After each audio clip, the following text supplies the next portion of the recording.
李广清再次见到赵子健是在公司楼下的咖啡厅里。那天他穿着大红的羊绒风衣，踩着一双10厘米的同色高跟鞋，嘴上涂着纪梵希的经典 N37，抱着一摞资料，神色匆匆。待到了咖啡厅门口，他刻意地顿了顿，平复了一下呼吸，恢复了一贯的淡漠神情，才一推门，坐在他助理对面的男人恰好回头。李广清眉头一皱，这次合作方派来的人竟是他。里面那个衣冠楚楚、温文尔雅的男人是他分手3年的前任。当初情窦初开，只觉得那个人怎样都好，如今再回想那段往事，李广清有些生理性恶心，除此再无他感。总监，助理秦楚眼睛一亮，站起身挥了挥手。李广清眼下一切暗潮汹涌，利落地走上前去，点头微笑，落座，一切都得体到恰到好处。赵子健稍稍愣了一下神，看着对面耀眼夺目的李广清，露出他标志性的微笑。早听说陆美地理总监冷艳非常，如今一见，果然名不虚传。李广清听多了恭维，毕竟他在业界是出了名的美貌，因此心中并无多少波澜，反而对赵子健又多了几分嫌恶。他看了看腕表上的时间，礼貌地笑笑，时间不多了，陈总怎么没来？赵子健面色一顿，这次陈总本是为了带我了解一下行业市场，但不巧他有事儿，就只好让我一个人来了。怪不得。李广清轻嗤。赵子健摸摸鼻子，有些尴尬。秦楚狠狠地瞪了一眼李广清，赶忙打圆场，我们总监性格直爽，赵先生刚入行，可能不太了解，他是行业里出了名的刺玫瑰。言下之意，李广清对的人多了，赵子健连个总都不是，所以没有挑剔的资格。再说，美人的冷眼总比旁人多占了几分被接受的优势，更何况李广清在事业上雷厉风行，是个会让男人不自觉产生征服欲的冷美人。赵子健对他的性格了如指掌，只是多年未见，被他冷不丁的一对，竟生出几分恼人的心痒难耐。赵子健喝了口茶，咽下被李广清挑起来的热火。李总监担得起，然后话锋一转，我可以看看企划书吗？当然。李广清点头，将装帧整齐的企划书递了过去。赵子健盯着他修长白皙的手，有些不忍挪开目光。李广清瞧出端倪，涂了扣单的指甲，轻轻敲了敲透明的指甲。赵先生。赵子健回过神，赶忙收回了目光。他看着内容细致、章节明了的企划，心中又对李广清生出几分好感。只是他初入新媒体推广这个行业，对企划中的一些数据术语还有些疑惑。李广清看出他的困惑，针对其中的内容，恰到好处地给出解释。赵子健坐在对面，沉迷着利落的声音，盯着他翕合的嘴唇，有些走神。赵先生，李广清试探地换了换，如果没有别的疑问，就请将这份企划交给陈总，以后直接由秦楚来对接就可以了。这次他本以为是陈总亲自过来，否则他也不会为了一个小小的企划案亲自出马。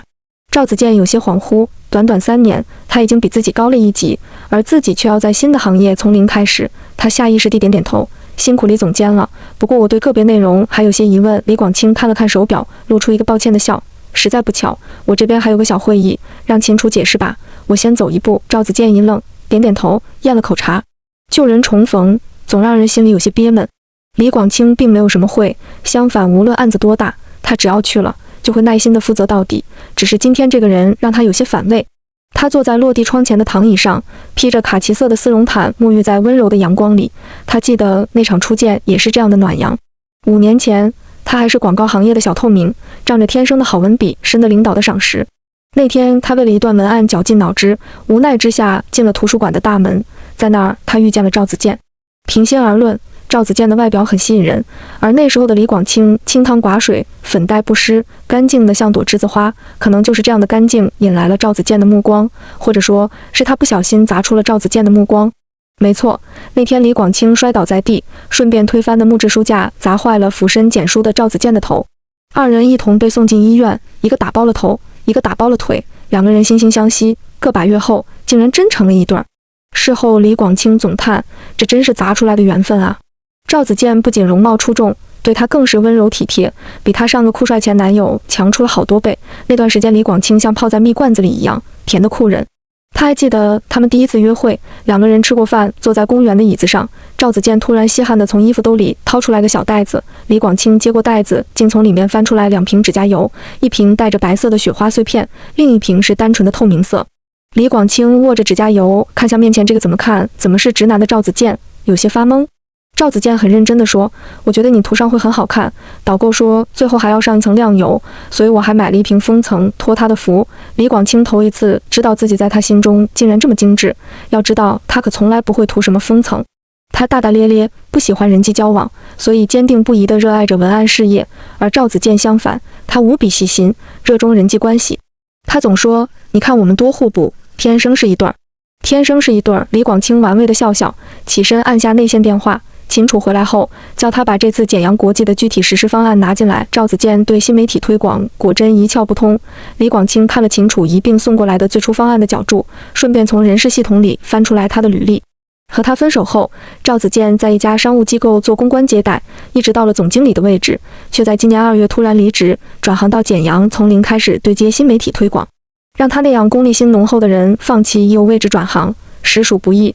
李广清嘲讽地挑了挑眉，有利可图罢了。自从秦楚接了赵子健公司的活，他就彻底把之前2个人碰面的事儿抛诸脑后。恰好赶上年底，堆积在组里的推广任务数量激增，他不得不下组亲自支援。但他没想到，让他亲自操守的竟然会是简阳国际。起因是秦楚在去和客户对接的路上摔伤了腿，手里的项目被紧急分给其他同事，只有简阳国际的项目没人肯接。李广清扶额叹息，陈总的挑剔业内闻名，多家推广公司都有领教，只是对方财大气粗，关于新年的推广方案砸了一大笔费用给陆美。陆美老总一接到钱就乐开了花，拍着胸脯立下军令状，然后扭头就把项目丢给了李广清，谁让他稳坐推广运营的头把交椅。可现在秦楚住院，组内无一人愿意接这个烫手山芋，李广清只好硬着头皮亲自上阵。关于新年一个小小的脚本，秦楚已经受托改了。这还只是开始，距离推广日越来越近，饶是文案出身的李广清也觉得头疼。李广清坐在简阳国际楼下的茶餐厅里，这是他们第4次就脚本问题深度沟通，只不过对象由秦楚换成了李广清。可赵子健不变。很明显，赵子健在看见坐在茶餐厅里优雅地端起掐丝珐琅杯盏小酌的李广清时，愣了一愣，然后忐忑地坐在了对面。秦楚腿伤，你还好吗？赵子健蓦地开口。李广清语塞，顿了顿说：“应该谈公事吧。”赵子健点点头。之前秦楚的脚本差了一点产品另一个角度的新意，陈总始终不满意，针对后半部分再改一改就可以了。李广清看着赵子健，皱了皱眉头，没了。不然呢？赵子健笑，你真以为陈总那么挑剔？他只是追求与众不同而已，可偏偏那些小年轻揣测不通。不过你应该是可以的吧？李广清点点头，不难。这次不知道换了对接人，因此按秦楚的喜好订的餐，你凑合吃吧。他对女士永远这样温柔体贴。李广清心中冷笑，浅浅点头，算是默许。2人用过餐，李广清拿出写的标注，让赵子健再次确认，他希望这是文案的最后一次更改。赵子健刚确认好，旁边就跑过来一个女人，她抱住赵子健的胳膊，亲昵地坐在一旁。赵子健吓了一跳，待看清来人时有些慌张地抽出胳膊，我在工作。那女人有些不高兴，打量了一下李广清，在茶餐厅加班。李广清一眼就认出了眼前的女人吴媛，当初他与赵子健分手的间接原因。这是李广清第一次面对面见到吴媛，果然是那张扁馋脸，蚂蚱似的驼峰背，毫无气质。他曾经对赵子健找的下家还有些难过来着，自己竟然让拥有这种审美的男人做了2年男朋友。看着眼前的2人，李广清的心思突然活了，他微笑地看向吴媛，你好，我是李广清。听到这个名字，吴媛的脸色变了又变，露出一个看起来无比自然的笑，甜蜜地挎住赵子健的胳膊，谢谢你把赵子健调教得这样贴心，我们常常谈到你。李广清心中冷笑，但面上依旧很得体，他一向细心，哪里需要我调教，所以分手后总希望他能找到一个体贴的女朋友弥补我的粗心。吴媛没想到李广清是这个样子，脸笑得有些僵，他真的很贴心，我们在一起3年，担心我自己住不安全，每晚都会来我家陪我住。李广清自顾自地顺次接下话茬，还会在和他朋友初次聚会时担心你应付不来而陪在你身边，吃饭时为你剥虾，出去玩时也什么都是他来准备。李广清笑了笑，你没惹他哭吧？我好不懂事的，动不动就把他气哭。赵子健有些尴尬，吴媛神色不明。李广清爽朗一笑，都是些陈年旧事，2个公司合作刚好碰见，工作而已，你不要误会。那是自然。吴媛干巴巴的接话，方案我先拿走了，修改后我再拿给你。李广清取过文件夹，友好的告了别。女人最讨厌的就是前女友拥有过的而自己没有。李广清早在吴媛脸上看见了暴风雨前的宁静，今晚的赵子健可能会不太安生。夸人谁不会？对着前任的现任夸前任，他更会了。李广清瞄了眼手里的方案，希望进度快些，让他不必再和那对男女碰面。只是陈总比李广清想象中的要棘手，他一连3天和赵子健加班到深夜。灯光旖旎，一边是认真工作一丝不苟的美艳前任，另一边是电话轰炸撒娇耍混的现任。赵子健的心很明显地偏在了前者。这是李广清修改的最后一稿，另一边的赵子健不耐烦地按掉了吴源的第 N 个电话。李广清垂下眼眸，觉得有些讽刺。他们在一起的第2年，赵子健跳槽到新的一家公司，吴源是行政，他们两个多有交集。一开始李广清不在意，毕竟同事之间要配合共事，可时间久了，李广清察觉到几分异常。赵子健和他的话越来越少，李广清去翻他手机，看见他和吴源每天的聊天记录越来越多，即便只是普通的工作对接，他也从中嗅出几分意味深长。这大概是女生天生的直觉，也因为这个，他们没少吵架。后来吴源离职，他以为一切都结束了。可是再后来，赵子健推了和他的跨年约，去参加单位组织的跨年聚会，而里面有离职了的吴源。再后来，他删了吴源的微信，赵子健愤怒的又加了回来，然后说他无理取闹。他在电话这边哭，赵子健在另一边只是沉默。他还以为赵子健多宝贝吴源呢，可如今也不过尔尔。李广清闭了眼，压下刚刚回忆里的情绪，那些往事略一声响，依旧会让他作呕。家教真严格，李广清抬起下巴，冲赵子健的手机示意，接了吧，太吵。他是担心我和你。赵子健没好气道，疑神疑鬼。怎么会？李广清失笑，揶揄道，要知道可是厌倦了我才和他在一起的，要担心也应该担心你和别人啊。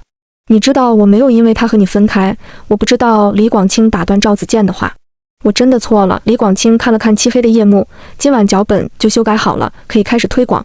那时候陈总才会费脑筋呢。李广清岔开话题，明天我把推广的2个方案拿给你，我送你。李广清略一迟疑，淡淡的说，我有车。赵子健哦了一声，不再言语。2个人下楼时，楼里只剩保安在值守。他们刚到大厅，一个人急匆匆地跑了过来，是吴源。吴源化着精致的妆，抱着保温饭盒站在赵子健身边，怕你饿到，又怕打扰你工作，就一直等着你。李广清看着吴源做作的样子，觉得很碍眼。你们聊，我先走了。别呀，让他送你吧，这么晚了，女孩子一个人不安全。李广清拿起车钥匙在吴源眼前晃了晃，然后径直走了过去。吴源在身后小声嘀咕，还是坐男朋友的车好一些。李广清顿住了脚步，转过身说，会而不开与不会而不开还是有区别的，你觉得你是哪一种？他的声音回荡在寂静的大厅中，无比清越。吴源站在原地有些窘迫。赵子健嘴里的李广清明明是一个只会哭泣毫不独立的女人，怎会这样牙尖嘴利？他提起保温饭盒，目送着李广清远去的背影，撒娇地抱住赵子健，会开车有什么了不起？做饭又没有我做的好吃。赵子健脸色并不好，但也没有推开吴源。李广清不仅爱吃，厨艺简直堪称精湛。以前2个人下馆子，只要吃到好吃的菜肴，他在下厨基本就能复制出与之媲美的味道，这一点让他十分佩服。寻常无奇的吴源怎么可能比得过他？赵子健接过保温饭盒，并不答话，下次别来了，这么晚了不安全。我想你吗？吴源满意的笑了。李广清最后提交的文案脚本终于过了陈总的审，关于接下来的推广路美在业界很有口碑，他并不担心。但流年不利，简阳国际主推的美白精华爆出汞严重超标的问题，偏偏此次新年主推的产品就是这款美白精华。消息被众营销号纷纷转载后，简阳国际炸了锅，一边进行品牌公关，另一边紧急叫停渠道推广，并要求路美这边迅速出具应急方案。李广清2个头大，他的确做了针对美白精华这款产品的2个备选方案，以防不测，但万万没想到出问题的会是产品本身。于是李广清从整个项目组抽出大半人手，连夜赶工新产品的推广方案，而自己不断地和赵子健沟通，以求最快的速度将方案赶制出来。赵子健笑他太过认真，李广清懒得理，但赵子健碎多了嘴，他听得头疼。他将厚厚的资料往桌子上一甩，还不是因为你们的陈总精益求精，产品质量又不过关，否则犯得上整个推广部跟着加班吗？赵子健见他动了怒，小声嘟囔，我就是开个玩笑，至于吗？李广清的脾气一直暴躁，他们交往时赵子健就一清二楚，最开始还好，时间长了赵子健也有些累，否则也不会暗戳戳的和吴源藕断丝连。现在他被善解人意久了，还有点想念李广清的刀子嘴，可能这就是传说中的犯贱。赵子健摇摇头，有点气自己。这是3版内容，你拿给陈总去看，如果可以，我们马上就开始推。赵子健点头，指了指桌子上的餐牌，午饭你来订，你喝什么微信给我，我去买。说完小跑着下了楼。我帮你买。一个声音落地出现。李广清一怔，抬头发现是吴源，于是礼貌地说，我自己可以点。我来吧。你忙好了，你们两个都那么忙。吴源话里话外带着丝醋意。因为新的产品推广涉及产品、代言、授权等各个环节，简阳国际为了节约时间，方便两个公司合作洽谈，租下了酒店的一整层房间。赵子健1周没回家了，吴源隔着电话和他吵了无数次，同事们都心知肚明。李广清这几天被工作折磨得心力交瘁，对着吴源便懒得再装良善。酒店在招保洁，你可以试试，天天能看见赵子健。你，吴源气急，声音也高了几分。我很忙，没工夫听你碾酸。李广清端起咖啡，吴源的无名火被他的态度瞬间点燃，有些失控地摔大桌子上的文件，响动很大，引来周围人的目光。别以为我不知道你在勾引赵子健。好的前任就该像死了一样消失，而不是像你这样阴魂不散。周围的同事一脸诧异地看向他们，李广清的脸彻底冷了。才出院的秦楚一看他的状态，心立马凉了半截，坏了，李广清要炸。于是慌忙拖着出狱的腿往这边移动，试图拦下盛怒的李广清。李广清起身，脸色阴沉地盯着吴源，这是公事，所有同事都在加班加点的工作，哪里不正常？孤男寡女一起工作就是不正常？工作就可以加微信说话吗？李广清突然笑了，我记得我和赵子健没分手的时候，你不也是天天扯着他微信聊天吗？还义正辞严地说你们在谈工作，如今同样的事情放在你身上，你为什么生气呢？我的确是在对接工作，难道那时你不是？听着李广清意有所指的话，吴源的脸涨得通红，你瞎说什么？我和他是在你们分手之后才在一起的。没错，他不和我分手，怎么和你在一起呢？李广清手一摊，就像在看一个笑话。吴源恨极了他事不关己的态度，大声道：李广清，你就是个疯婆子，否则赵子健怎么可能和你分手？李广清入职以来就是一副冷性子，疯婆子这3个字从来不与他挨边，所有人都像看神经病一样看着吴源，更对他之前的话产生怀疑。可只有李广清自己知道，与赵子健分手前，他即便讨厌人际关系，也绝不会被贴上冷淡的标签。赵子健当初与吴源暗度陈仓的行为，对他的伤害并不小。不要立牌坊，李广清盯着吴源，平静地说，相信这句话的前一句是什么，吴小姐应该很清楚。有些事情做了，就不要给自己脸上贴金。趁着我现在还有一点耐心，希望你给自己留点体面，消失在我的眼前。秦楚插空，赶忙挡在2人中间，把吴源往外引。赵先生一会就回来了，我带您去那边等好了。吴源眼睛通红，挣脱秦楚，指着李广清大骂：李广清，你别在这装白莲花！李广清阴着脸，将手中的咖啡一把泼向吴源的脸，还真是不要脸。吴源愣了1秒，像疯了一样张牙舞爪地扑向李广清，场面霎时乱作一团。你闹够了没有？刚交文件回来的赵子健见状，赶忙上前，死死地抓住吴源。他说：我是小3上尉，明明是现在他借着工作勾引你。赵子健，你解释啊！声嘶力竭的声音吵得李广清头疼。赵子健觉得自己的脸被丢尽了，他铁青着脸，竭力不让自己失态。对不起，打扰大家了，我和李总监早就是过去式，这次也只是因为工作碰面，没有任何越轨之处。这些天大家有目共睹。那微信谁能看得到？吴源冷不丁插嘴。啪！李广清对着吴源的脸就是一巴掌。你以为所有人都和你一样没有廉耻？他看了看赵子健，接着说，如果方案通过了，我们接下来要进行下一步的对接，希望你管好你的家属，保证双方的工作可以顺利进行。对不起，赵子健咬着牙，再抬不起头。你凭什么道歉？他打了我。吴源像一条失控的黑鱼，不断的扭打。赵子健硬着头皮将他拖出门外，还嫌不够丢人吗？大厅终于恢复了平静，秦楚小心地递给李广清一杯咖啡，温度正好。李广清点点头，你去确认商品跳转链接，确保万无一失。秦楚应下，匆匆跑去信息组。不愧是李广清，无论发生什么事，总能以最快的速度进入工作状态。1天后，新产品的推广方案终于顺利开始。李广清累得瘫在办公桌前，这件事总算告一段落。手机的指示灯闪了又闪，李广清懒懒地拿过手机，是赵子健发来的信息，想约他吃饭，以表歉意。李广清随手将手机撇到一边，想了想，还是回复了一个字：好。翡翠楼的装潢还是一如既往的古朴考究。李广清坐在雅字间内，心中感慨万千。他和赵子健在一起的时候，2个人工资都不多，而李广清偶然吃过一次翡翠楼的翡翠酥鸭后，便一直念念不忘。半份剔透酥脆入口即化的鸭子就要699元，李广清贪馋，但也实在舍不得来吃。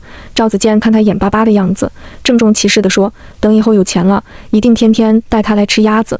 吃鸭子？李广清眨眨眼，是哪个鸭子？又是哪个吃？赵子健反应过来后，脸一直红到了耳根，扛起李广清一直跑到了天桥上，对着车水马龙、万家灯火，他对李广清说：“我会对你好一辈子的，以后别说是翡翠鸭，里面的菜你都随便挑，管够吃。”那天李广清感动极了，他们相偎在一起，成了彼此眼中的万里星河。等到了李广清生日，赵子健硬是拽着他去了翡翠楼。李广清盯着菜谱上一道道价格不菲的菜，纠结了好一阵，突然捂着肚子，一脸惊慌：“坏了，我把谢丽婷当成维生素给吃了，我肚子疼。”赵子健一听也慌了神，紧跟着李广清出了翡翠楼，直奔公厕。李广清蹲在厕所里舒了口气，这要是真吃上一顿，赵子健下个月还活不活了？翡翠做的菜也不能这个价呀。而赵子健蹲在马路边，抽了人生中的第一支烟。真抱歉，路上堵车严重。赵子健的话打断了李广清飘远的思绪，他微微含笑：“我也刚到。”服务员恭敬地递过菜单，赵子健示意李广清：“你来点。”李广清笑了，随便指了几个，服务员点头应下。怎么没有翡翠酥鸭？良久，李广清才开口：“我后来发现那道酥鸭也没多好吃，倒觉得桂花藕的味道很不错，你可以试试看。”赵子健露出一丝苦笑：“我第一次来翡翠楼，这点李广清倒是有些意外，但在职场沉浮多年的他，早不是从前那个不知所云的小姑娘。那这顿我做东，我和吴源分手了。天涯何处无芳草，恭喜你可以开始一段新的感情。我们和好，那年圣诞节，你说你在大春天陪客户买衣服，是在陪吴源吧？那是她要给她男朋友买礼物，让我参谋，我怕你生气才。之前情人节我在外面等了你半个小时，也是怕被吴源撞见吧。那天我早就要下楼了，但是李广清觉得对面的人滑稽推卸责任的样子，就像一个小丑。你和吴源在一起，也只是因为那时候你的小破公司领导认可他的工作能力，而我裸辞赋闲上无工作，让你厌烦。我没有。赵子健，你可笑极了。李广清心中甚至连恶心的感觉都没有了。现在新媒体行业盛行，你跳槽到新的领域，自然迷茫。可没想到你的前任竟然会在这个行业风生水起，所以就后悔和吴源在一起了，扭头来找我。我没有。赵子健涨红了脸，为什么你永远用最大的恶意揣测别人，永远这么偏执，不是吗？你不是一直善于权衡利弊吗？否则吴源跟你同居这么多年，为什么不结婚？不过是因为他是外地人，家里也无根基，在你心里他不配和你结婚。我只想娶你。李广清嗤笑：你配吗？服务员恰在此时开始上菜，李广清很会点菜，荤素搭配，加上翡翠楼的摆盘精致典雅，一桌子菜看起来赏心悦目。他披了外套站起身：这顿饭我请了，以后你与我再无相见的必要。看着李广清袅娜的背影，赵子健终是忍不住叫住了他：我当初和你分开，只是因为你太强势了，永远都是我在道歉，我在认错，我也很累，也需要体贴和安慰。李广清停下了前进的脚步：那时我真的太累了，所以才会在吴源身上寻求一点安慰，犯了大错，但我真的知道错了。李广清，你可不可以原谅我？李广清回过头，看着面前赤目的男人，露出了一个无比温柔的微笑：下个月我就结婚了，先生很体贴，从来不会觉得我无理取闹。赵子健的脸色变得很差，他低头抹了一下眼睛，勉力挤出一个微笑：恭喜你。赵子健，你要知道，即便有着充分的理由，有些伤害也是不会被原谅的。李广清轻轻地拍了拍他：也祝你会幸福。出了门，李广清长长的舒了一口气。明天他的未婚夫就要回来了，然后他们要开始着手准备婚礼事宜，那是他的新生活，亦是人生的新篇章。他从没有像此时这样思念过他未来的丈夫。一颗流星从天空划过，他的手机恰在此时响起。李广清看清来电显示，赶忙接了电话。当听见电话那边传来的熟悉声音时，李广清的心里顿觉踏实，嘴角也不自觉地划出一道完美的弧线。黄先生，我也很想你，晚安。